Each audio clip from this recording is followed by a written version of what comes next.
Hello and welcome to New Game Plus. I'm Tim. I'm joined by Donald. How are you? I am great because we are out of the drought. It is officially the, let's call it holiday season. Yes. With this season which seems to stretch between September and let's say March the next year. The very long Christmas, which is great for gamers because we've had so many games released this week. Yes, and like not to mention the fact that the prospect of games coming out in the next couple of weeks as well.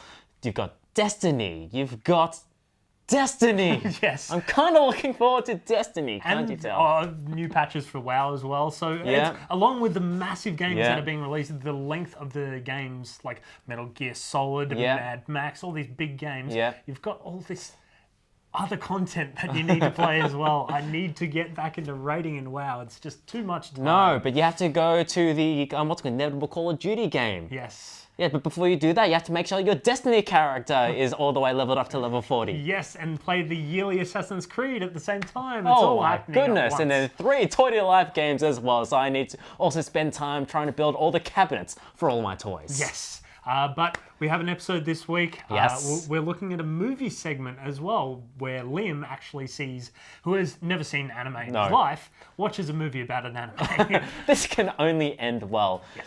I also take a look at a couple of indie games that recently came out that emphasize the first-person and third-person adventure of exploration of an environment. Yes, and a big review for this week, Metal Gear Solid 5, The Phantom Pain. Yes. The wait is finally over. We get our hands on. Yep. Oh, I get it, because Big Boss only has one hand nowadays. I see what you did there. Yes. But first up, let's go straight into Trine 3.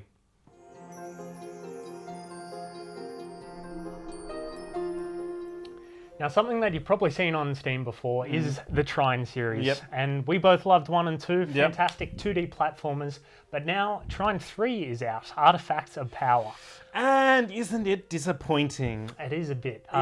They've made the move from 2D to 3D, and that has brought a few new gameplay elements, but it still retains the essence of what Trine is, a very stylized puzzle platformer that's a bit of fun, bit of quirkiness between the characters, but it just falls a bit short. It does. It just feels a bit disappointing. Just the music only has about felt like 3 tracks, just looping over and over and over again.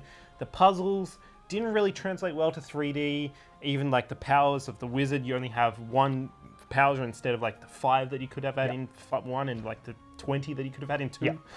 And it just felt disappointing. Yeah, it certainly seems like they've had trouble moving towards this 3D. I think in a lot of ways it has worked. The puzzles still do work. There's still exploits you can do with a wizard by lifting boxes when you're standing on top of other things.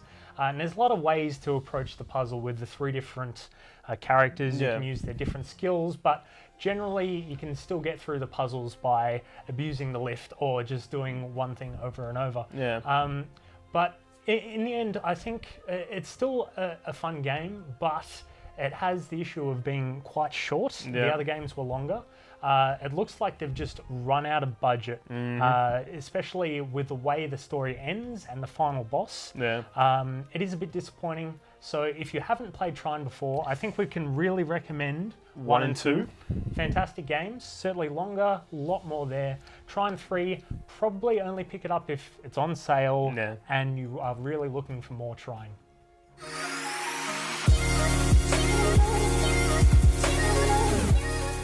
So Jason, do you like skateboarding games?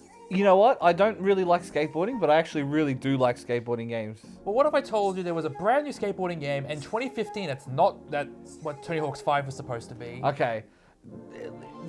Does it have Bam Margera in it? That's the important question we need to get out of the way first. It If it has Bam Margera in it, just kill it. Just It burn has it with fire. cool 2D visuals and it's You're talking about Oli Oli 2, aren't you? Yes, I am. Okay, right. Okay, can we just cut to the chase? Anyway, We will.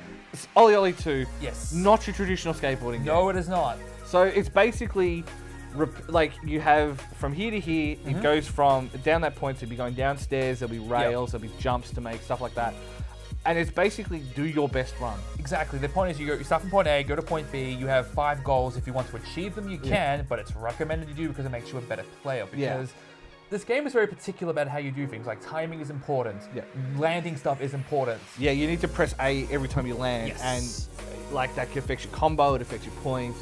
It's usually one of the objectives Yep. that you have to fulfill. And it's one of those games where you are going to restart, Yeah. you are going to practice till you get that perfect run. And when you get that perfect run, it is just the best feeling. And then what'll happen is one of your friends' score, and this always happens to me in these kind of games, your friend's score will appear and it will be higher than yours. Yep. So therefore you'll have to go back to that map, and so you'll never play anything more than the first 3 maps, because one of your friends will then always try and beat you, and then you'll have to go back and beat them. And that's when you call And up and that's- say and swear at them. Yeah, repeatedly. basically. So it's exactly my kind of game, but it's also the kind of game I can't be trusted with, in the sense that, like, if I get stuck on something like that, I will keep on doing it. And I think mechanically the game is It's great. I 100% love it. sound. Yep. I love the music. Holy Yes. crap, the music is Yeah, so good. it's very cool. Like the music's great. The actual visuals themselves are fine. It's all mechanically very sound, but it is not grind, but just do it again. Do it Yeah. again. Restart. which restart. which is a great thing.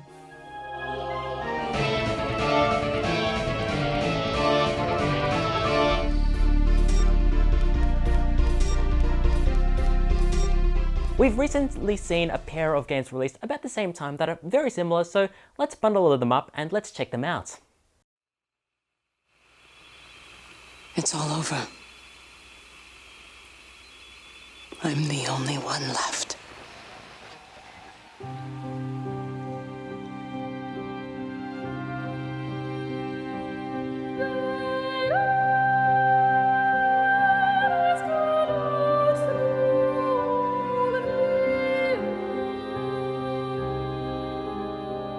First off, we have Everybody's Gone to the Rapture from the Chinese Room, who developed Dear Esther, arguably the original walking simulator, and they don't deviate too far from the formula here. You explore a quaint English village whose residents have mysteriously disappeared.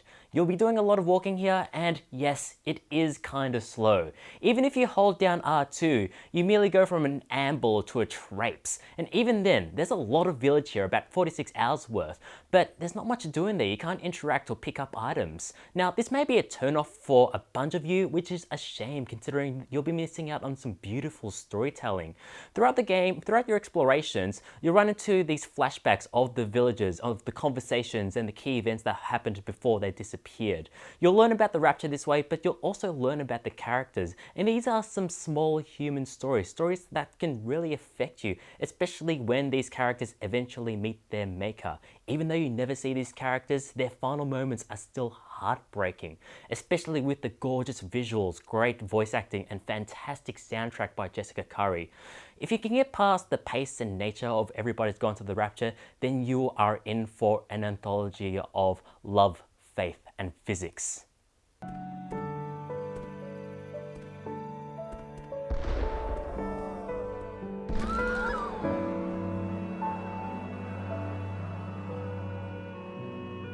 Up next, we have Beyond Eyes from Dutch developer Tiger and Squid. The game puts you in control of Ray, a girl who lost her eyesight at a very early age and as such has been pretty much confined to home, kept company only by a stray cat named Nanny.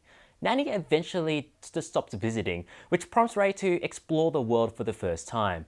Now, it is initially completely blank white, however, as you walk around, Ray uses her various other senses to fill in the environment, whether it be the sound of the river or even just the feel of grass underfoot. And paint is the appropriate word here, given that this game has this watercolor look to it, and it's probably the best thing going for this game. It looks stunning. Unfortunately, there isn't much else to do in this game. It is walking, it is incredibly slow, but the thing is though, even from a storytelling perspective, there isn't much here. Apart from a few moments where Ray's naivete is betrayed by reality, you don't get much sense of her character, her relationship with the world, or even her relationship with the cats. And considering this is the core narrative drive of the game, that's kind of an omission. Beyond Eyes does a great job at capturing the experience of being blind in a new area, but it doesn't follow through on the promise of its setting or its visuals. That does it for this edition of the Indie Bundle. I hope it's got you interested in some of these narrative-based adventure games. Tune in next time. We may have some more of these games. We may have something else. Who knows?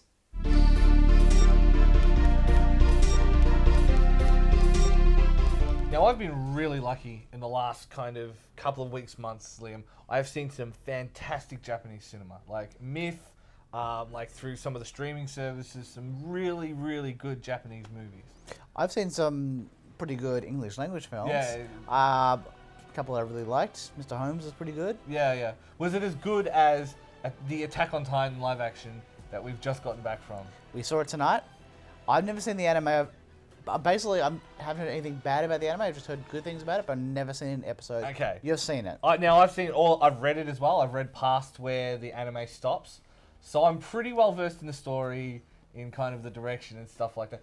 Let's just get your feedback on it. Like, how did you feel about the movie in general? So it's kind of the three kind of teens-ish. Yep. They're in this kind of walled country city area thing, and then Titans attack. And they're kind of these horrifying monsters. There's bloodbaths and all that sort of stuff. And then every so often they just put a really stupid slapstick joke in, which just takes you out of the film. You're like, what is this? Obviously, I haven't seen the source material. Okay, so know. coming from the source material, Yep. right? So, spoilers. Just gonna warn you now. You don't. Well, for the start, and the Yeah, concept, yeah, but yeah. not the. Yeah. At the So- last page, the reveal. is- Yeah. We're not spoiling that. You don't see Aaron's mum die. Mikasa is his girlfriend. So the Titans attack. There's no Pikushish. There's no Levi. So a lot of the core characters are different Are or gone, not existent. And the things that they changed were unnecessarily changed. Like, I have this weird, awkward moment with like this single mum, and like, it's like she's like, "Oh, you're gonna," and then like Tony Abbott looks through the thing and says, "No, fuck that," and kills her, and like, There is a lot of sort of misplaced moments, and there's lots of like tonal shifts that are really weird, where it goes from these horrifying, really sort of ultra violent to Yep. some extent scenes, and then to just bad slapstick or these sort of cobbled together romance bits. and honestly, like, The times were all done though. They look pretty cool. And for Japanese special effects, which are generally pretty bad, it all looked pretty good. And yes, the fancy Titan, you know, the one we're talking about, that looked cool as well. But the thing for me is, this was always set in Europe, so it's weird to see it reverse whitewashed. Do you know what I mean? Like, Armin is this little blonde kid. Eren is like has like the flock of seagulls haircut. Mikasa is specifically Oriental, quote unquote. I know we're not allowed to say that, but you know what I mean? She's specifically Asian, and yet it's so weird to see. It's kind of like when Tom Cruise is the Last Samurai. Like, it just Yeah, I mean, the whole story is built around that, but yeah. This was part one. I kind of want to see the second part, but I'm more interested actually watching the series now than watching the second part. The best review we heard all night. I didn't get my nails done tonight instead of going to see this movie. That was how bad apparently it was.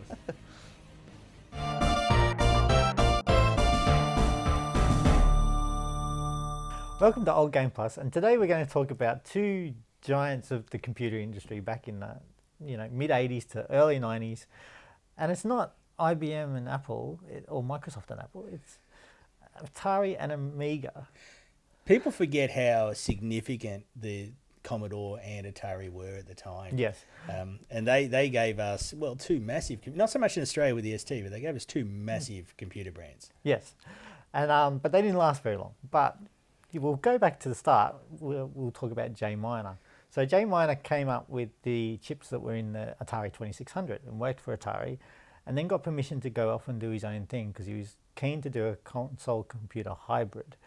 And Atari gave him funding to do that, and as long as the stuff he learnt doing it was available to them further down the track, and he became the father of the Amiga.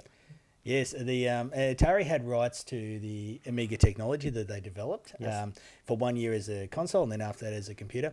But what also happened around the same time, Jay Miner started that in 1982. In 1984, Jack Tramiel and Irving Gould at Commodore had a massive falling out.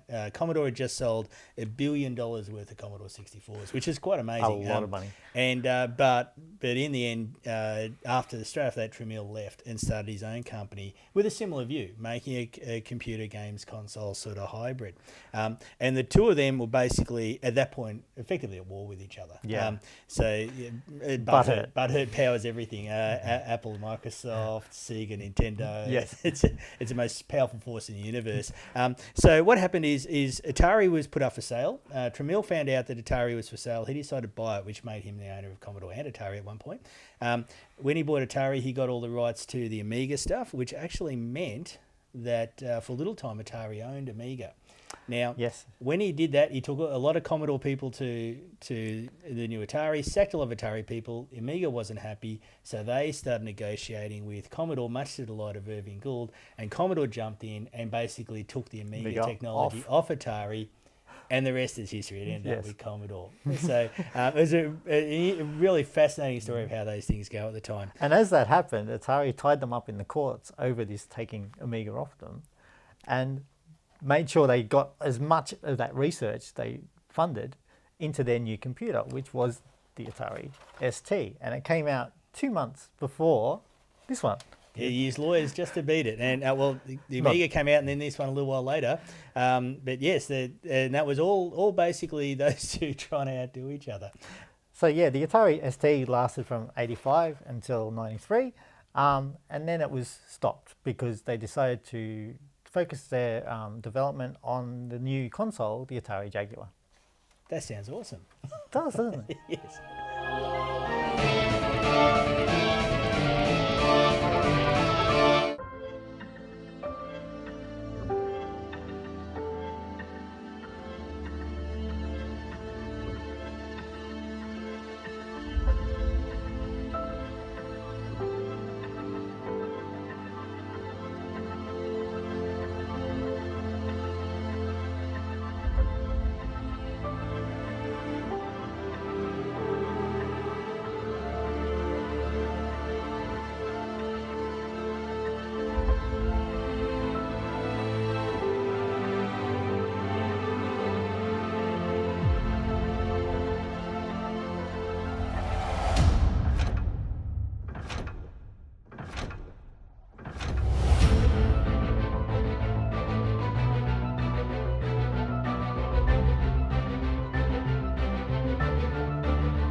It's nice that they show these trailers that really show off the world, because Victorian era England isn't something that's covered too much in games. I'm surprised actually, considering how deep the internet loves its steampunk. That we haven't seen that many games around, and the only games we've seen are, well, the Order 1886, and we try to forget about that one. That said, the Order 1886 has a very nice setting. Yeah, and it looked pretty. This Assassin's Creed Syndicate has a game to go with it. Yeah, That's the difference. So I don't know. It'll be interesting to see what the Assassin's Creed can do with their formulaic. Well, every year there's a new Assassin's Creed, and hopefully they can bring something new to the table and not just be the Call of Duty. I just wonder what other Ubisoft mechanics are going to roll into this game, because Assassin's Creed, they tend to collect a lot of mechanics, not really necessarily drop them. What would be more interesting though is how hard the lessons they would have learned from Assassin's Creed Unity in particular.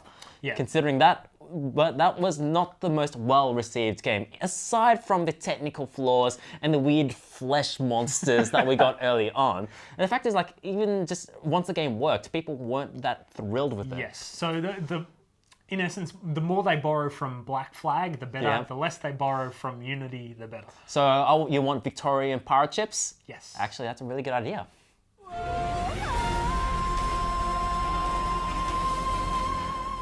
Now it's that time of the decade, the best time of the decade. It's new Metal Gear game. It's time for a new Hideo Kojima game. Yes, well, the last Hideo Kojima game last? for Konami. Yeah, I know. Is he pulling a Johnny Farnham this time? I don't think so. Who knows? No, I think it's genuinely a thing. So the Phantom Pain, Metal Gear Solid 5, Probably one of the longest games in development that we've seen. 5 years. 5 years straight after Peace Walker. Yep. This game went straight into development. You start off as Big Boss, or known as Venom Snake within this scenario. 9 years after the events of Ground Zeroes, and 11 years before the events of Metal Gear on the MSX. Yes, so it basically finds its place in the universe very, very quickly. There's familiar faces for those who've played even Metal Gear Solid 3, Peace Walker, any of the previous ones. The hardest thing I think for some people coming into this is a lot of their experience is going to be with, say, Metal Gear Solid 3 and 4. Not that many people played Peace Walker. Yes, and Ground Zeroes, people stayed away from that for some reason, even though it's very integral. This is a very pivotal point within the series where Big Boss does his antagonist turn. Yes. He goes from a lovable mercenary to a very menacing character. But I think the big thing that's going to throw a lot of people is the management side of it. Now, I enjoyed it a lot. I thought it was really, really great. Like diverting all the resources, researching the weapons and items and stuff that you want in order to make it a more kind of like a more robust army. Being able to play as different characters, stuff like that. It was all really, really good, but it might be a little bit intimidating for you coming in. Yeah, so the sim management thing is something that came in during Peace Walker, and as we mentioned before, not many people played it. So going in thinking this is a traditional Metal Gear Solid experience is probably the first mistake you'll make. So you're going to be doing a lot more, breaking up most of the stealth gameplay and missions. You'll be going in, managing troops, researching certain things, and all that stuff in between. Yeah, and so the actual game itself, like, it has a lot of the tenets that you expect. The stealth, a little bit of goofiness, but I guess the thing that it shares with Metal Gear Solid 4 as opposed to 3 is you can take an action path in this and still score decent scores, like pass the missions in a decent way. But because it's open world, it encourages you more to kind of experiment with the world. So, for example, lol spoiler, I had Quiet set up with a tranquilizer sniper.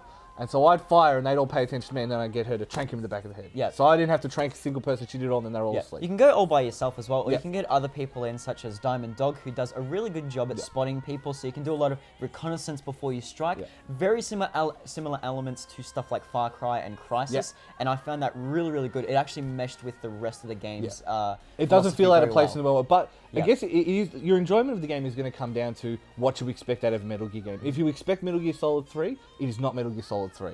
It is very much not that. It lacks that kind of, the healing and all the stuff that we used to, the very narrative-driven kind of side of it.